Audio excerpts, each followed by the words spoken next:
Assalamualaikum warahmatullahi wabarakatuh. Saya Elsa Juwita, NPM 202121500080. Saya dari kelas X3A. Saya akan mempresentasikan materi mengenai karakteristik pemilihan bahan bacaan, bacaan ilmiah, dan bacaan sastra. Mata kuliah membaca, dosen pengampu, Bapak Nur Irwansyah, MPD.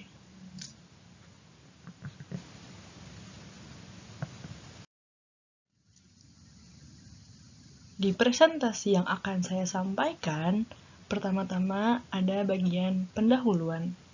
Di pendahuluan ini ada latar belakang, permasalahan yang terjadi di masyarakat dalam memilih karakteristik pemilihan bahan bacaan, khususnya bacaan ilmiah dan bacaan sastra.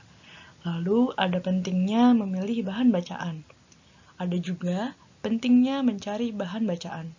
Dan ada juga pengertian keterampilan membaca.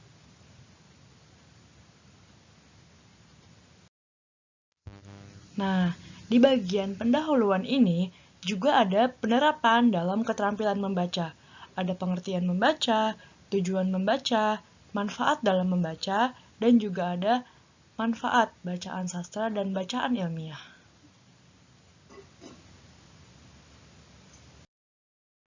Lalu di pendahuluan juga ada rumusan masalah dan tujuan penelitian.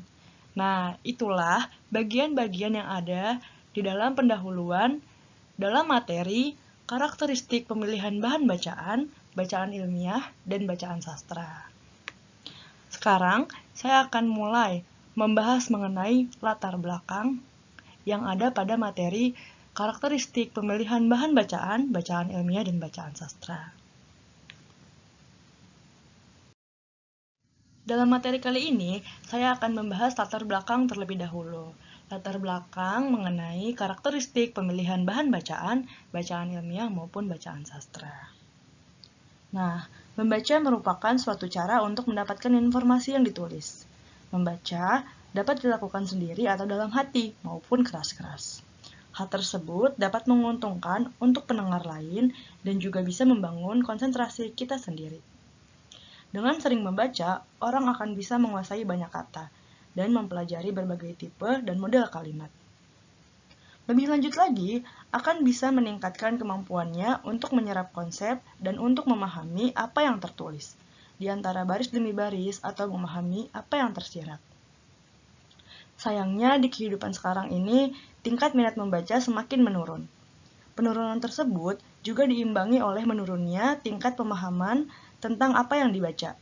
Akibatnya, semakin sedikit ilmu pengetahuan serta informasi yang didapatkan. Seseorang juga harus mengerti masing-masing karakteristik suatu bacaan yang mereka baca. Karena dengan mengetahui karakteristik suatu bacaan, seseorang akan dapat mudah memahami apa maksud dari teks atau buku yang mereka baca, dan mendapatkan suatu informasi yang dibutuhkannya.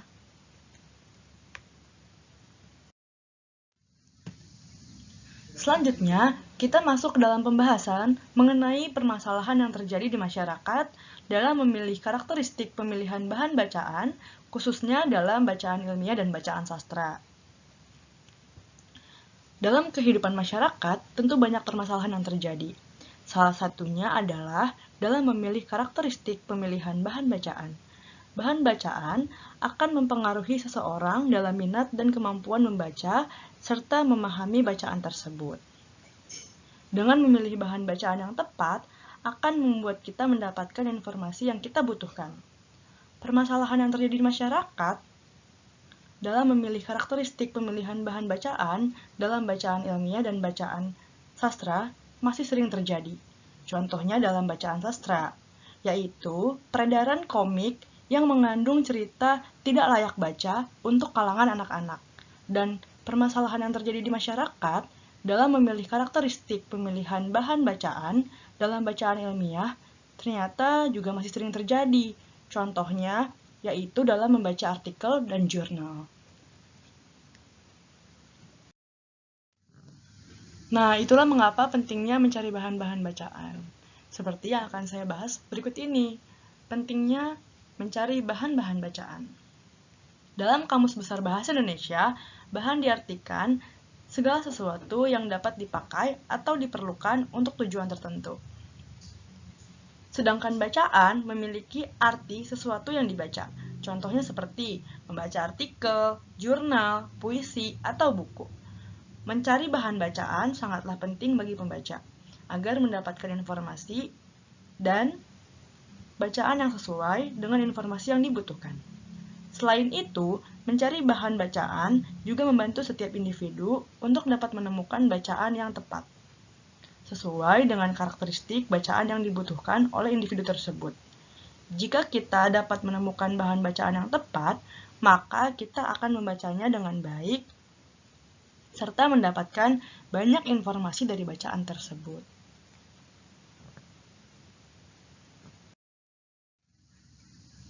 Nah, ternyata untuk memilih karakteristik pemilihan bacaan yang tepat, kita juga harus memiliki keterampilan membaca nih teman-teman, seperti yang akan saya bahas pada berikut ini.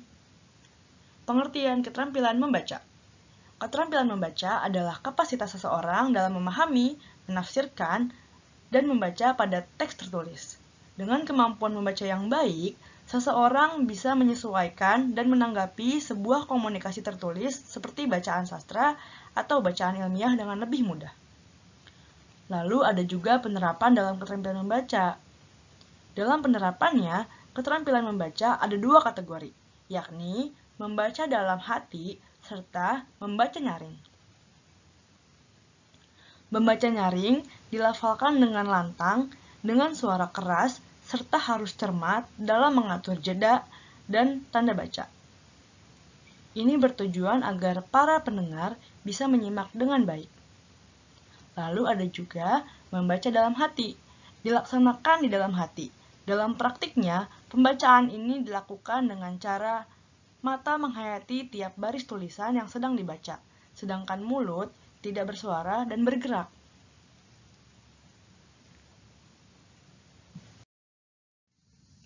Nah, untuk memilih karakteristik pemilihan bahan bacaan yang tepat, ternyata kita juga harus mengerti terlebih dulu nih, apa sih pengertian membaca itu?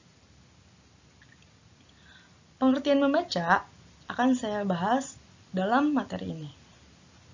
Membaca merupakan sebuah kegiatan menginterpretasi serta menganalisa yang dilakukan oleh pembaca untuk mendapatkan pesan yang disampaikan oleh seorang penulis dalam media tulisan. Membaca buku merupakan aktivitas yang memiliki banyak manfaat untuk kehidupan sehari-hari. Hal ini karena buku menjadi salah satu sumber pengetahuan yang mampu menambah dan memperbarui wawasan.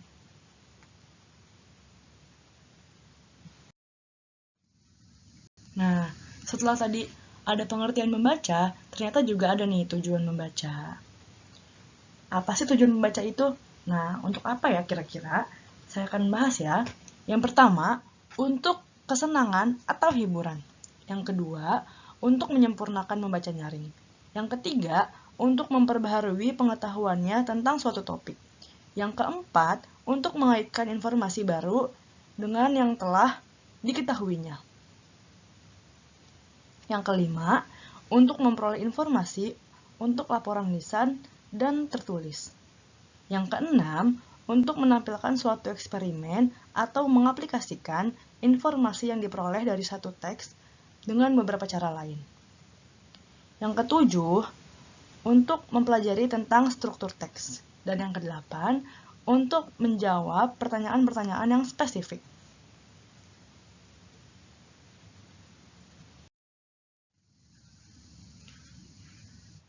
Tadi sudah kita bahas mengenai apa sih tujuan membaca itu? Nah, apa aja tujuan membaca? Nah, sekarang kita akan membahas mengenai manfaat membaca. Yang pertama, sebagai media hiburan. Manfaat membaca yang paling terkenal ialah nilai hiburan dari membuka buku dengan halaman putih yang bersih. Ketika kita membaca buku nih, terus kita juga melihat halamannya putih, bersih, ternyata itu juga sebagai media hiburan bagi kita sebagai pembaca. Lalu ada juga yang kedua, meningkatkan daya ingat. Manfaat membaca buku berikutnya yaitu meningkatkan daya ingat. Buku memiliki banyak komponen berbeda. alur cerita, karakter, dialog yang berbeda. Dalam membaca mengharuskan Anda menggunakan otot ingat Anda. Nah, ketika kita membaca, itu juga ternyata membantu untuk meningkatkan daya ingat kita. Lalu yang ketiga, meningkatkan fungsi otak. Dari beberapa studi kasus, para peneliti menemukan membaca buku dapat mengaktifkan sebuah jejaring sirkuit yang kompleks di otak. Dengan makin sering seseorang membaca, sirkuit ini akan makin kuat dan makin kompleks. Lalu yang keempat akan saya bahas pada berikut ini. Nah, manfaat membaca yang keempat yaitu mencegah penurunan kognitif akibat usia. Manfaat membaca buku selanjutnya adalah memelihara fungsi kognitif dan memori. Hal ini dapat membantu menurunkan risiko seseorang mengalami masalah kognitif di usia lanjut. Membaca memiliki efek protektif atau perlindungan bagi otak dan kemampuan kognitif. Nah, ternyata manfaat membaca itu juga sebagai penurunan kognitif akibat usia, terutama pada usia lanjut. Lalu, yang kelima, mengurangi stres. Stres khususnya stres kronis atau berlangsung bertahun-tahun dapat mengakibatkan berbagai masalah kesehatan bagi yang mengalaminya. Satu di antara manfaat membaca buku adalah dapat mengurangi stres. Ternyata dengan membaca ini kita dapat mengurangi stres loh teman-teman. Jadi semoga kita rajin-rajin membaca ya. Nah, tadi kan kita udah membahas tuh apa aja sih manfaat membaca. Sekarang kita akan masuk ke dalam pembahasan yang lebih khusus, yaitu manfaat membaca bacaan sastra dan bacaan ilmiah. Pertama-tama, kita akan membahas mengenai apa aja sih manfaat membaca sastra. Nah, manfaat membaca bacaan sastra yang pertama, meningkatkan imajinasi. Membaca karya sastra dapat mengolah imajinasi pembaca. Nah, ketika kita lagi baca nih, biasanya kita kan jadi berhayal-hayal gitu. Nah, itu akan meningkatkan imajinasi kita sebagai pembaca. Lalu yang kedua, meningkatkan kemampuan komunikasi. Membaca bacaan sastra mampu membuat seseorang memahami kata-kata dan bahasa yang ada di dalam bacaan sastra tersebut, dan membuat seseorang mengetahui istilah-istilah yang tidak diketahui sebelumnya. Lalu yang ketiga, kemampuan analisis. Karya sastra entah itu puisi, fiksi, dan drama akan memberikan sebuah koneksi untuk mempertanyakan dan memperhatikan detail. Membaca karya-karya ini juga dinilai dapat meningkatkan kemampuan menganalisis.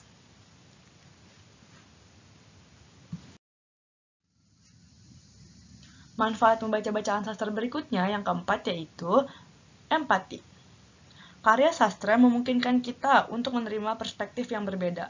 Lewat membaca sastra, kita bisa merasakan menjadi putri raja, polisi, buruan, atau pengungsi sekalipun. Dan diajak untuk menjadi siapa saja lewat bacaan yang ada di karya sastra. Oleh sebab itu, lewat membaca sastra, seseorang akan memiliki nilai-nilai empati. Yang kelima, problem solving. Melalui sastra, siswa diajarkan bagaimana sebuah plot cerita bekerja, mulai dari prolog, konflik, hingga penyelesaiannya yang lazim, umum, dan masuk akal. Dengan demikian, seseorang yang belajar karya sastra akan memiliki kemampuan problem solving yang baik.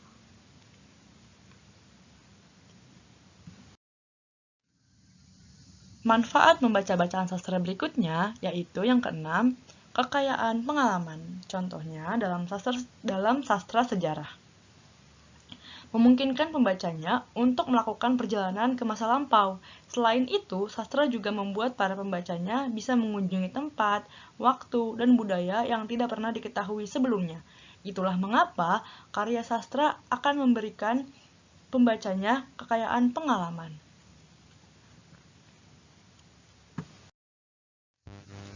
Lalu di sini ada manfaat membaca bacaan ilmiah. Yang pertama, mendapatkan informasi baru yang jarang diketahui. Setiap karya ilmiah pasti mengangkat suatu topik permasalahan tertentu. Biasanya topik permasalahan itu bukanlah sesuatu yang lumrah diketahui orang banyak. Yang kedua, memahami dan mengerti pembuatan karya ilmiah. Ketika membaca karya ilmiah, secara tidak langsung akan membuat seseorang mengerti struktur pembuatan karya ilmiah. Yang ketiga, membuat seseorang memiliki cara pandang dan pola pikir yang luas. Membaca memang suatu kegiatan yang memiliki banyak manfaat, apalagi kalau bahan bacaannya adalah karya ilmiah. Sering membaca karya ilmiah akan membuka cara pandangmu terhadap suatu permasalahan. Manfaat membaca bacaan ilmiah yang keempat yaitu memperkaya pembendaharaan kata. Saat membaca karya ilmiah, tentunya kita akan menemukan beberapa istilah yang tidak kita ketahui. Istilah-istilah itu biasanya berhubungan dengan bidang ilmu dari karya ilmiah tersebut. Ketika sudah mengerti arti istilah ilmiah tersebut, maka akan memperkaya untuk pembendaharaan kata. Dalam presentasi saya kali ini, saya juga akan memberitahu rumusan masalah dalam karakteristik pemilihan bahan bacaan, bacaan sastra, dan juga bacaan ilmiah. Yang pertama, apakah tujuan mengetahui karakteristik pemilihan bahan bacaan? Yang kedua, apakah yang dimaksud dengan bacaan ilmiah? Yang ketiga, apa saja macam-macam bacaan ilmiah? Yang keempat, apa saja karakteristik bacaan ilmiah? Yang kelima, apakah yang dimaksud dengan bacaan sastra? Yang keenam, apa saja macam-macam bacaan sastra? Yang ketujuh, apa saja karakteristik bacaan sastra? Setelah tadi saya memberitahu rumusan masalah apa saja yang ada di dalam karakteristik pemilihan bahan bacaan, bacaan ilmiah, dan bacaan sastra, sekarang saya juga akan memberitahu tujuan penelitian dalam karakteristik pemilihan bahan bacaan, bacaan ilmiah, dan bacaan sastra. Yang pertama, dapat mengetahui karakteristik pemilihan bahan bacaan. Yang kedua, untuk mengetahui maksud dari bacaan ilmiah. Yang ketiga, dapat mengetahui macam-macam bacaan ilmiah. Yang keempat, dapat mengetahui karakteristik bacaan ilmiah. Yang kelima, dapat mengetahui maksud dari bacaan sastra. Yang keenam, dapat mengetahui macam-macam bacaan sastra. Yang ketujuh, dapat mengetahui karakteristik bacaan sastra. Nah, teman-teman, sekarang kita memasuki pembahasan karakteristik pemilihan bahan bacaan. Dalam proses pembelajaran, seorang guru harus kreatif dan inovatif dalam mencari bahan bacaan yang akan disajikan kepada siswa. Banyak sekali bahan bacaan yang dapat dijadikan sebagai sumber dan bahan ajar. Namun, seorang guru sebaiknya perlu mengetahui setiap karakteristik bahan bacaan yang dipilihnya sebagai bahan ajar.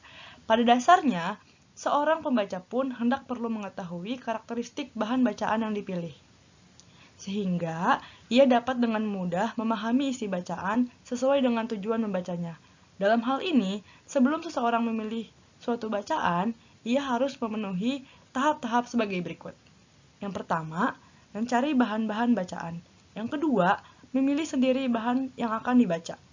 Yang ketiga, melangkah sendiri membaca bahan bacaan yang telah dipilih. Oslo 1995 dalam Tarigan 1994.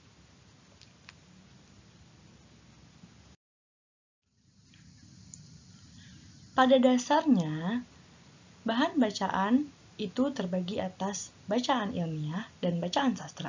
Tarigan 1994. Adapun penjelasan dari kedua jenis bacaan di atas adalah sebagai berikut. Disimak ya teman-teman. Nah, di pembahasan ini, saya akan membahas mengenai bacaan ilmiah. Pertama-tama, kita harus mengetahui dulu nih, apa sih pengertian bacaan ilmiah itu? Nah, bacaan ilmiah yaitu bacaan yang berisi ilmu pengetahuan atau informasi yang ditulis dengan bacaan yang lugas, praktis, dan efisien. Bacaan ilmiah itu terbagi atas dua macam, Tarigan 1994, yaitu teks ilmiah populer dan teks ilmiah akademik.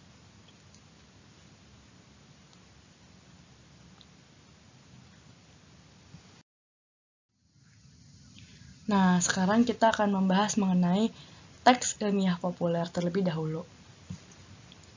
Apa sih pengertian teks ilmiah populer itu?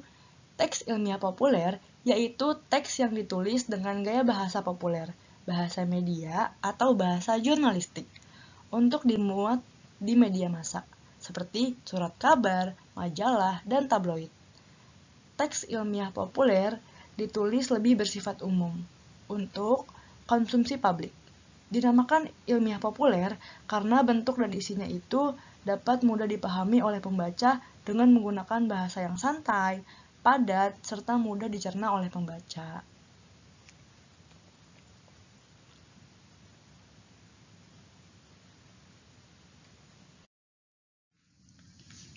Tadi kan kita udah membahas tuh pengertian teks ilmiah populer. Sekarang kita membahas mengenai karakteristik teks ilmiah populer. Teks ilmiah populer mempunyai karakteristik sebagai berikut. Pertama, isinya memuat keadaan orang lain, terutama yang menyangkut kemasyhuran, keberhasilan, dan penderitaan. Yang kedua, sesuatu untuk meyakinkan diri sendiri bahwa orang lain pun mempunyai masalah seperti yang kita alami. Yang ketiga, isinya mengenai cara belajar. Yang keempat, isinya hanya sekedar ingin mengetahui atau untuk mengikuti tentang sesuatu. Bahasanya praktis, sebab efisien dan efektif. Yang kelima, struktur teks bacaan dimulai dengan kesimpulan atau sebagai klimaks dan diakhiri dengan perincian. Tarigan 1994.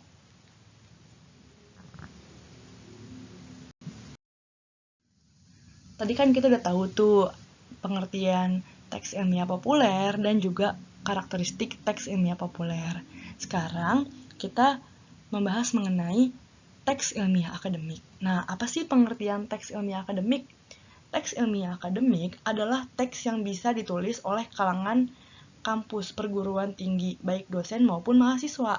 Karena dalam membuat sebuah teks ilmiah akademik ini membutuhkan suatu hasil dalam sebuah penelitian.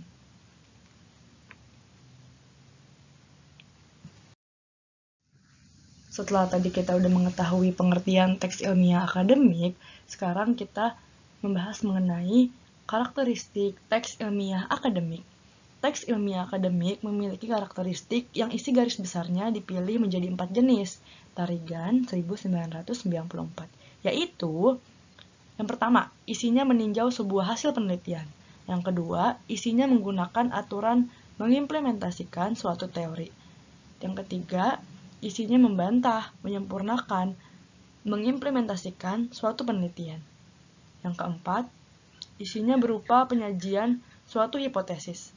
Yang kelima, bahasanya bersifat denotatif, objektif, tidak berprasangka tanpa penelitian atau pendapat pribadi, sistematis, kritis, dan didasarkan pada suatu penilaian hubungannya dengan sebuah teori.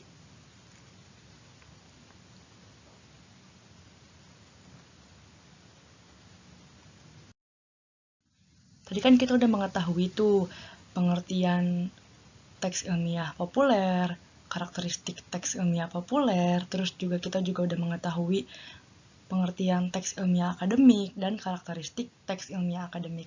Sekarang kita memasuki pengertian bacaan sastra. Nah, bacaan sastra ialah suatu bahan bacaan yang berisi ekspresi, pikiran, perasaan, ide, pandangan hidup, dan lain-lain yang disajikan dalam bentuk yang indah melalui media bahasa. Sastra terbagi menjadi dua macam, yaitu sastra imajinatif dan sastra non-imajinatif. Tarigan 1994. Adapun penjelasannya sebagai berikut.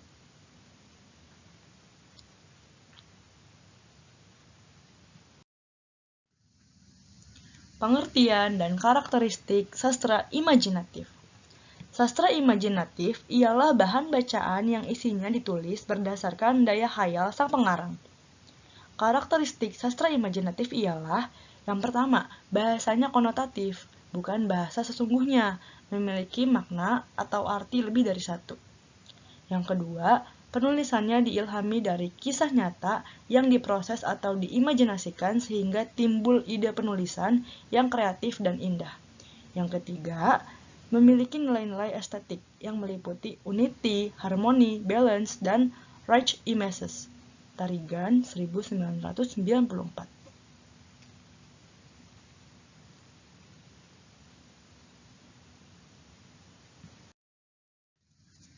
Gak kerasa nih teman-teman, ternyata kita sudah sampai pada slide terakhir pada materi presentasi kali ini, yaitu pengertian dan karakteristik sastra non-imajinatif. Sastra non-imajinatif adalah sastra yang isinya ditulis sesuai dengan fakta, berdasarkan realitas sebagai topik utamanya. Karakteristik sastra non-imajinatif adalah yang pertama, bahasanya denotatif. Yang kedua, isinya berdasarkan fakta, realita yang ada.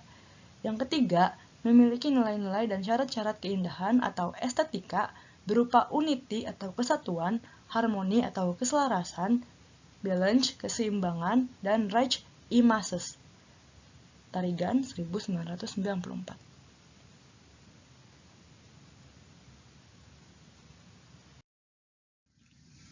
Selesai sudah materi yang saya presentasikan mengenai karakteristik pemilihan bahan bacaan, bacaan ilmiah, dan bacaan sastra. Kurang lebihnya saya mohon maaf. Wassalamualaikum warahmatullahi wabarakatuh. Terima kasih kepada teman-teman yang sudah mendengarkan presentasi saya.